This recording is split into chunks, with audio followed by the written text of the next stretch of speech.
ওই কিরে মধু মধু একদম guys top one fan base hashtag Madhu hashtag top one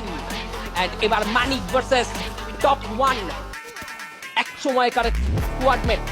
এক সময়কার স্কোয়াডমেট মানিক টপ ওয়ান এক সময় গ্র্যান্ড মাস্টার লবিতে যারা এক পাগল বানায় ফেলতো লবিগুলোকে পুরো পাগল বানায় ফেলতো সেই স্কোয়াডমেট এবার তাদের প্রতিদ্বন্দ্বী তাদের বিপক্ষে খেলছে 269 এর সামনে ছিল লামফুয়েগো নক হয়ে গিয়েছেন বাংলাদেশ টপ ওয়ানের এন্ট্রি হবে মানিকের এগেইনস্টে 16 কিল ডান বাই টপ ওয়ান আরো একটা প্লেয়ার সামিরকে পাবে হামিম রয়েছে লেফট সাইড থেকে সামির অ্যাটাক করে ফেলতে পারে বিপদ হতে পারে কিন্তু দেখা যাক আলিফ কেমিন ওয়াইটি আলিফের সাইডে শট যাবে ব্যাক টু ব্যাক আলিফের ড্যামেজ 269 এর একটা খুবই সুন্দর ফিনিশিং যাবে Hamim 75 I guess he is the last man but না he is not the last man still তাদের আরো দুজন প্লেয়ার রয়েছে হামিম ব্যতীত ওয়াল থেকে আবারও সেফ গার্ড করলেন হামিম নিজেকে তবে জোন সার্কেলের বাইরে চতুর্দিকে ছড়িয়েছে